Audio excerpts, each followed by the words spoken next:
والصلاة والسلام على سيد الأنبياء والمرسلين أما بعد فأعوذ بالله من الشيطان الرجيم بسم الله الرحمن الرحيم يا أيها الذين آمنوا قوا أنفسكم وأهليكم نارا آمنت بالله صدق الله العظيم قال الله تبارك وتعالى في شأن حبيبه إن الله وملائكته يصلون على النبي يا أيها الذين آمنوا صلوا عليه وسلموا تسليما بالكل الصلاة والسلام عليك يا سيدي يا رسول الله وعلى آلك وأصحابك يا سيدي يا حبيب الله الصلاة والسلام عليك يا سيدي يا رسول الله وعلى آلك وأصحابك يا سيدي يا رحمة للعالمين.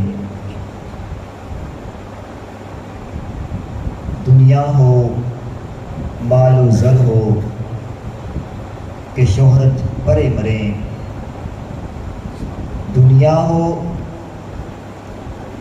مال و زر ہو کہ شہرت پرے مریں، میرا نہیں جواب ہے تینوں کے واسطے. دنیا ہو مال و زر ہو کہ شہرت پرے مریں، میرا نہیں جواب ہے تینوں کے واسطے. اس فاحشہ سے اپنی تو بنتی نہیں مگر اس فاحشہ سے اپنی تو بنتی نہیں مگر. دنیا کمال چیز ہے کمینوں کے واسطے اور آخر زمین دونوں کو زیر زمین ملی. آخر زمین دونوں کو زیر زمین ملی تو بھائی لڑ پڑے تھے زمینوں کے واسطے. آخر زمین دونوں کو زیر زمین ملی دو بھائی لڑ پڑے تھے زمینوں کے واسطے. صاحبان المدانش آج کی یہ عظیم بزم جناب قبلہ قاری محمد زبیر اتاری ان کے زیر اہتمام انعقاد پذیر ہے. اللہ کی بارگاہ میں دعا ہے کہ مولا کریم ان کی اس کاوش کو اپنی بارگاہ میں قبول فرمائے. اور اس مسجد کے نمازی جو انتقال کر گئے ان کے اہل خانہ میں سے ان کے دادا جان ان کی مرحومہ دادا جان جو بھی ان کے اہل خانہ میں سے انتقال کر کے مولا کریم ان سب کی کامل بخشش فرمائے. دوستو زندگی میں دنیا میں سب سے مشکل کام اپنی ذات کی اصلاح کرنا ہے. کیا ہے بھی اپنی ذات کی اصلاح کرنا ہے، اپنے آپ کی اصلاح کرنا ہے.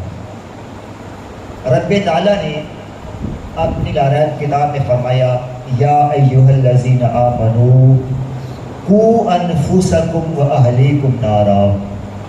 اے ایمان والو اپنے آپ کو اور اپنے گھر والوں کو جہنم کی آگ سے بچاؤ.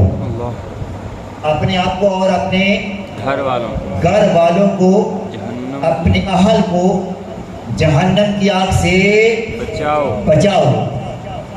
نبی پاک صلی اللہ تعالی علیہ وسلم نے فرمایا، بخاری کی روایت حدیث نمبر 309 ہے، آپ نے فرمایا کلکم راع وکلکم مسئولۃ عن رعیتہ، کہ تم میں سے ہر کوئی حاکم ہے، نگہبان ہے، نگران ہے، اور ہر بندہ اپنی رعایا کے بارے میں جواب دہ ہوگا. اب راعی کون ہوتا ہے؟ راعی کیا ہے؟ نگہبان کیا ہے؟ نگران کیا ہے؟ جو بندہ بکریاں چرائے اس کو راعی کہا جاتا ہے عربی زبان کے اندر. راعی بکریاں چرانے والا. اور جو بکریاں ہوتی ہیں وہ اس کا ریوڑ ہے، وہ اس کی رعیت ہے، وہ اس کے زیر نگی لوگ ہیں. اگر آپ باپ ہیں تو آپ کے بچے، آپ کی اولاد یہ آپ کی رعیت ہے. اور آپ نگران ہیں. اگر آپ امام ہیں تو آپ کے مقتدی آپ کی رعایا ہیں، آپ کی رعیت ہیں اور آپ نگران ہیں. اگر آپ استاد ہیں، آپ کے شاگرد آپ کی رعیت ہیں اور آپ نگران ہیں. اگر آپ گاؤں کے نمبردار ہیں تو گاؤں کے افراد آپ کی رعیت ہیں اور آپ نمبردار نگران ہیں. اگر آپ ایک صوبے کے حکمران ہیں، ایک ملک کے حکمران ہیں، جو کوئی جہاں جہاں نگران ہے، میرے بھائی قیامت کے دن ہر بندے سے اپنی رعایا کے بارے میں سوال کیا جائے گا. اس سے سوال ہوگا، اس سے پوچھا جائے گا. اللہ کی ذات پوچھے گی، میرا مالک پوچھے گا، میرا خدا پوچھے گا، یہ اتنے لوگ تیرے زیر نگی تھے، یہ تیرے زیر قیادت تھے، تو نے یہاں کیا سلوک کیا، تو نے کیا کام کیا، تیرا انداز کیسا تھا، رویہ کیسا تھا، طرز عمل کیسا تھا، تو کس طرح کام کرتا تھا، تیرا انداز بیان کس طرح کا تھا، تو کس طرح بات کرتا تھا، لوگوں سے بات کیسے کرتا تھا، لوگوں سے رویہ تیرا کیسا تھا. یہ سب باتیں اس بندے کو، مجھے بھی اور آپ کو بھی ہر بات کا جواب دینا پڑے گا اللہ کی بارگاہ. آپ اگر باپ ہیں، میں باپ بننے والا، آپ باپ بننے والے، کوئی باپ بن چکے، خدا سب کو اولاد عطا فرمائے گا. اب ذرا غور کیجئے، میرے اور آپ کے پیارے آقا جناب محمد مصطفیٰ سب کے یہ صلی اللہ تعالی علیہ وآلہ وسلم، آپ کیسے باپ ہیں، آپ کس طرح کے نگران ہیں، آپ کس طرح کے رہبر ہیں، آپ کس طرح اپنی اولاد سے محبت فرماتے ہیں، آپ کس طرح اپنی اولاد سے پیار کرتے ہیں. صحیح مسلم کی روایت ہے، صحابی کہتے ہیں میں سرکار کی بارگاہ میں حاضر تھا، نماز ظہر کا وقت تھا یا نماز عصر کا وقت تھا، سرکار نماز کا وقت ہو گیا، مؤذن نے اذان پڑھ دی، سیدنا بلال نے تکبیر پڑھ دی، تکبیر پڑھنے کے بعد سیدنا بلال سرکار کی بارگاہ میں حاضر ہوئے، سرکار کی بارگاہ میں عرض کی حضور تشریف لے آئیں، جماعت کا وقت ہو گیا. یہ تکبیر پڑھنے کے بعد آپ کی بارگاہ میں گئے، تکبیر پڑھ دی پھر آپ کی بارگاہ میں گئے، حضور جماعت کا وقت ہو گیا ہے، جماعت کروا دیں، تشریف لے آئیں. اب راوی کہتا ہے سرکار تشریف لائے، سرکار اس حال میں آئے کہ آپ کے کندھے پر ایک بچی ہے جس کا نام امامہ ہے. نام کیا اس کا؟ نام اس کا امامہ ہے. یہ آپ کی نواسی ہے، آپ کی پیاری بیٹی سیدہ طیبہ زینب رضی اللہ تعالی عنہ، یہ آپ کی بیٹی ہے، یہ ان کی بیٹی ہے. یہ بات اس میں اور سنیے، ہم کہتے ہیں سرکار کی 4 بیٹیاں، لوگ کہتے ہیں اور ہم بھی مانتے ہیں جب قیامت کا دن ہوگا اللہ کے رسول کی بیٹی آئے گی، بی بی فاطمہ آئیں گی، سیدہ طیبہ طاہرہ رضی اللہ تعالی عنہ جب تشریف لائیں گی، پوری کائنات کا ہر فرد جس میں انبیاء بھی ہوں گے، اولیاء ہوں گے، محدثین ہوں گے، علماء ہوں گے، اصفیاء ہوں گے، سب ہوں گے، یہ سارے کے سارے سر جھکا لیں گے، اس لیے کہ میرے کریم کی بیٹی آ رہی ہے، کریم کی بیٹی آ رہی ہے. میں یہ کہتا ہوں، ہم یہ کہتے ہیں اگر سرکار کی ایک بیٹی آئے گی اس کا اتنا اکرام کیا جائے گا، جب سرکار کی باقی بیٹیاں آئیں گی، زینب آئیں گی، رقیہ آئیں گی، کلثوم آئیں گی، تب بھی احترام اتنا ہی کیا جائے گا انشاءاللہ. تب بھی سرکار کی ساری بچیاں اتنے احترام کے قابل ہیں. بہرحال سرکار کی بیٹی کی بیٹی ہے، آپ کی نواسی ہے. اب راوی کہتا ہے میں نے کیا دیکھا، میں کیا دیکھتا ہوں کہ بچی سرکار کے کندھوں پر ہے، سرکار کے کندھے پر ہے. اب مکبر تکبیر ہو گئی، سرکار مصلی پہ آ گئے، جماعت کھڑے ہونے قریب ہو گئی، بچی کندھے پہ، آپ نے کہا اللہ اکبر، آپ نے نماز شروع فرما دی، آپ نے نماز مکمل، آپ نے قیام پورا کیا. قیام پورا کرنے کے بعد جب رکوع میں جانے لگے، آپ نے بچی کو اتار کر سامنے مسلح پڑا ہوا تھا اس پر بٹھا دیا، رکوع کیا، سجدہ کیا. رکوع کے بعد سجدے کے بعد جب آپ اٹھ کر دوبارہ اٹھایا اور بچی کو اٹھا کر آپ نے کندھے پر بٹھا لیا. آپ نے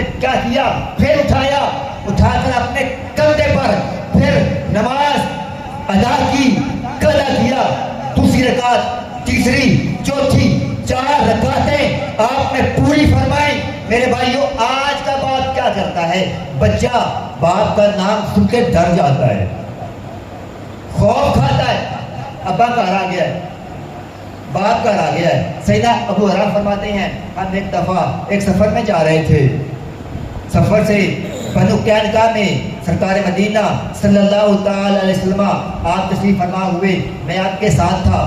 آپ نے راستے میں کوئی بات نہیں کی، آپ وہاں ٹھہرے، آپ گئے، آپ نے بات چیت کی، دوبارہ راستے میں آپ نے کوئی بات نہیں کی، آپ تشریف لائے، سیدھے اپنی پیاری بیٹی سیدہ طیبہ طاہرہ جناب فاطمہ رضی اللہ تعالی عنہ آپ کے ہاں تشریف لے گئے، آپ کے ہاں گئے، آپ کے گھر گئے اور جا کے آپ نے پوچھا وہ چھوٹا کہاں ہے؟ کیا پوچھا آپ نے؟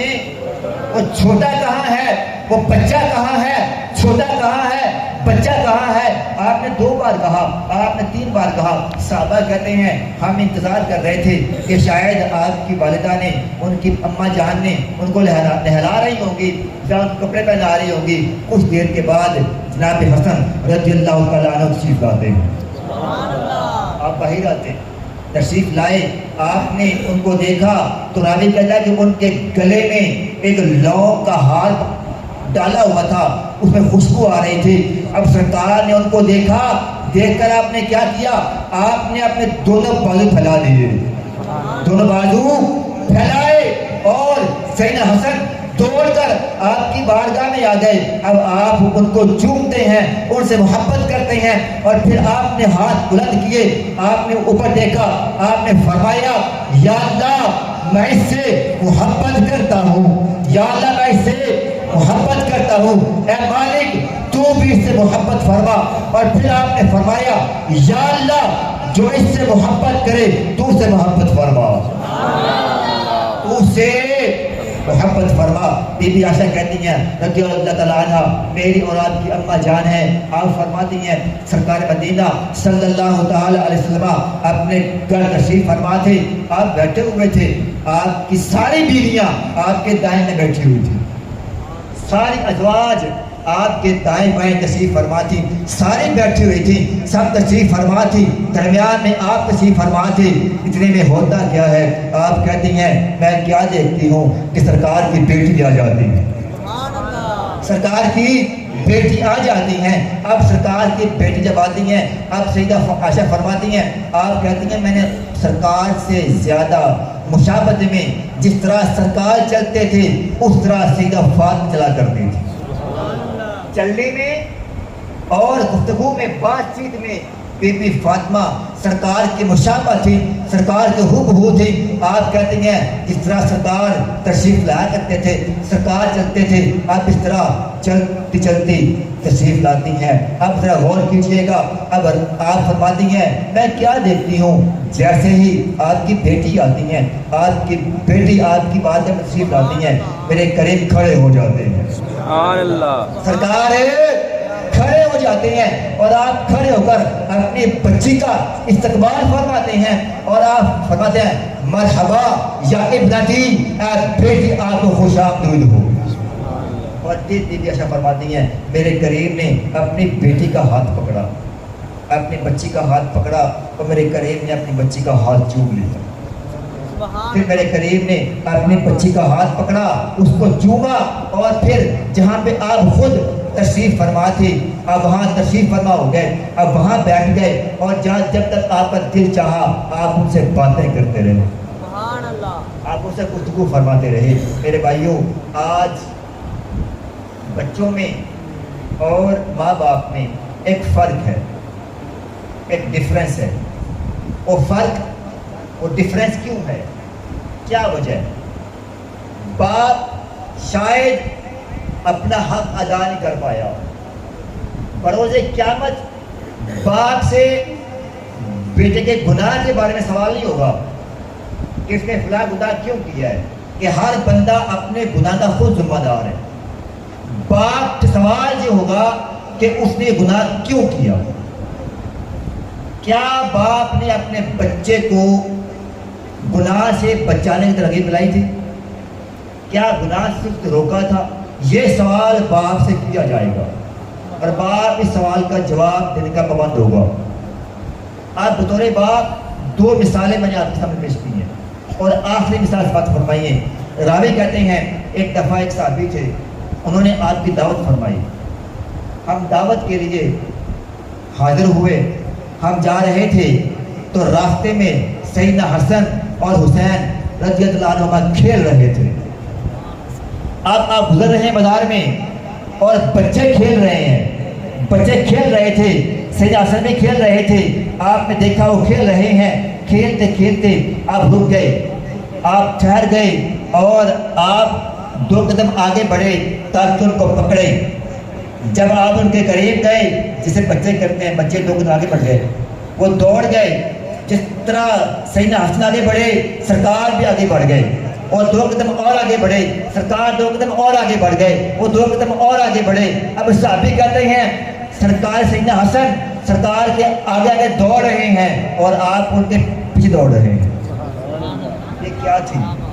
یہ محبت تھی، یہ پیار تھا، یہ بچوں سے آپ کا عشق تھا، بچوں سے آپ کی محبت تھی، یہ آپ کی قربت تھی، آپ کی بچوں کے ساتھ انسیت تھی۔ میرے بھائیو، دین ہمیں کیا سکھاتا ہے؟ ہمارے یہاں ایک رواج ہے کہ بچی کا نکاح کر دیا، بیٹی کا نکاح کر دیا، نکاح کے بعد آج کے بعد ہم تو آپ کے گھر بھی نہیں آئیں گے، آج کے بعد تیرے گھر سے ہم پانی بھی نہیں پئیں گے، آج کے بعد تیرے گھر سے ہم کھانا بھی نہیں کھائیں گے، اور بڑے فخر سے لوگ کہتے ہیں کہ ہم تو اپنے بچے کے یہاں پانی بھی نہیں پیتے۔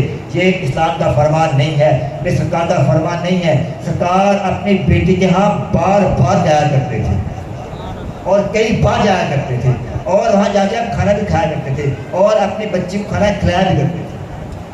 اور دوسری بات میرے بھائیوں یہ ہے، میرے دوستوں، عرض یہ ہے میرے کہ جو بھی آپ کی ذمہ داری ہے، جو بھی آپ کا ذمہ ہے، آپ کو اس کے بارے میں جواب دہی ہونا پڑے گی۔ آپ کو کیا لگتا ہے، مجھے کیا لگتا ہے کہ سارے جو آج ایک آپ کے ذمہ میرے ذمہ کام ہے تو میں کام کر رہا ہوں، میں سکول میں ہوں، جس کے ذمہ جو کام ہے قیامت کے دن اس کو جواب دینے میں اتنی مشکل ہوگی۔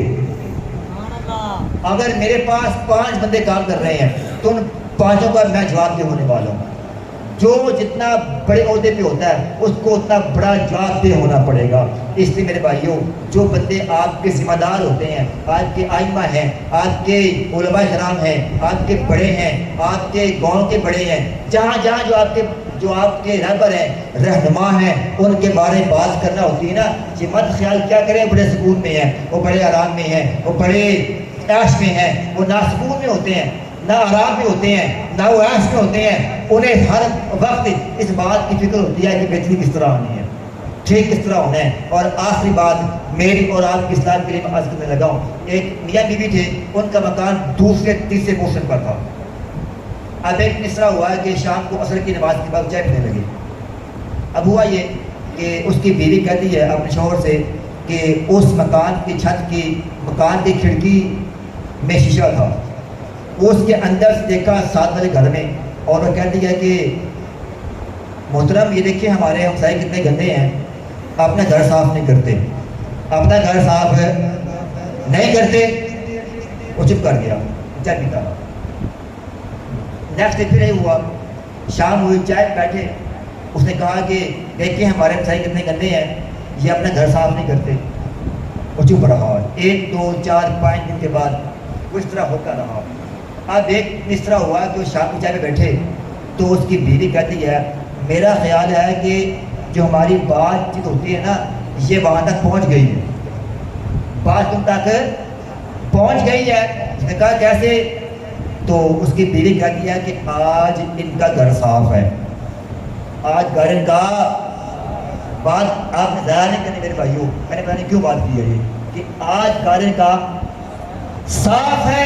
اس کا شوہر کہتا ہے اے خدا کی بندی، ناصفائی انہوں نے پہلے کی تھی، ناصفائی انہوں نے آج کی ہے۔ بات یہ تھی 4 دنوں سے یہ جو آپ کی کھڑکی ہے نا، جو اس پہ شیشہ تھا، یہ گندا ہو چکا تھا، یہ گندا ہو گیا تھا۔ آج میں کام سے جلدی آ گیا ہوں، میں نے آپ کو توفیق نہیں ہوئی، میں نے کیا کیا ہے، میں نے اس کو صاف کر دیا ہے۔ آج میرے بھائیو، بعض اوقات خطا اگلے میں نہیں ہوتی، غلطی دوسرے میں نہیں ہوتی، غلطی میری آنکھ میں ہوتی ہے، غلطی میرے اپنے شیشے میں ہوتی ہے، خطا میری اپنے ذات میں ہوتی ہے۔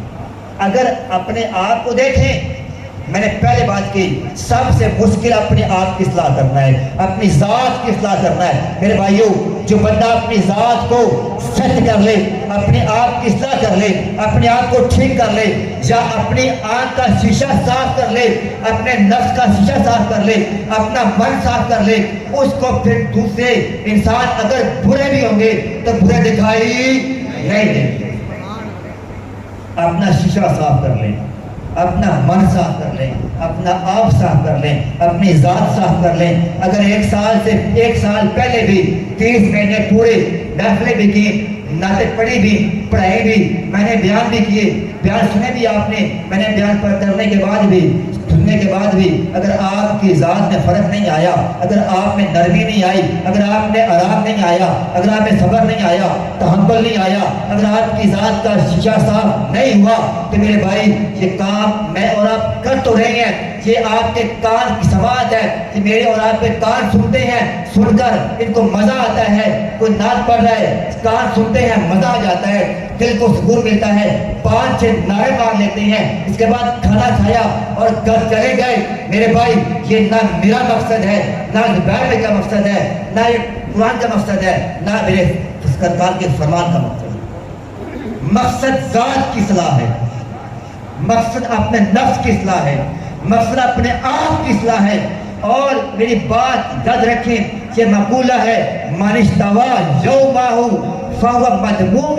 جو بندہ اپنے 2 دن برابر گزار دیتا ہے وہ نقصان میں ہے، وہ خسارے میں ہے، وہ گھاٹے میں ہے۔ اگر آج بھی میں آپ سے نفرت کرتا تھا، میں کل بھی آپ سے نفرت کر رہا ہوں، نفرت محبت میں تبدیل نہیں ہوئی، یا میں نے آپ کو مار نہیں دیا تو میں نقصان میں ہوں۔ میں آج بھی گنہگار ہوں، میں کل بھی گنہگار ہوں تو میں نقصان میں ہوں۔ میں آج بھی دین نہیں سیکھ رہا، میں کل بھی نہیں سیکھ رہا تو میں گنہگار ہوں۔ میں آج بھی نماز نہیں پڑھ رہا، میں کل بھی نہیں پڑھ رہا، میں گنہگار ہوں۔ میں آج بھی جماعت میں نہیں آ سکا، میں کل بھی نہ آیا تو میں کل بھی گنہگار تھا، میں آج بھی گنہگار ہوں۔ سال سے پہلے بھی میں بے نمازی تھا، میں آج بھی بے نمازی ہوں تو میں بھی گنہگار ہوں، آپ بھی گنہگار ہیں۔ سال سے پہلے بھی آپ کے چہرے پر سرکار کا انداز نہیں تھا، سال کے بعد بھی سرکار کا انداز نہیں ہے تو میں بھی گنہگار ہوں، آپ بھی گنہگار ہیں۔ اگر آپ کا لباس سرکار جیسا نہیں ہوا تو میں بھی گنہگار ہوں، آپ بھی گنہگار ہیں۔ اگر سال سے پہلے انسان نے گناہ کیا تھا، انسان آج بھی کر رہا ہے تو میں بھی گنہگار ہوں، آپ بھی گنہگار ہیں۔ اگر سال پہلے جو میری سوچ تھی وہ آج بھی ہے، جو آج کی آپ کی سوچ تھی وہ آج آپ کی بھی ہے، تو پھر میں بھی گنہگار ہوں اور آپ بھی۔ میرے بھائیوں، اس بات کو ختم کریں، اس بات کو توڑیں۔ یہ میری بات ممکن ہے آپ کو پسند نہ آئے۔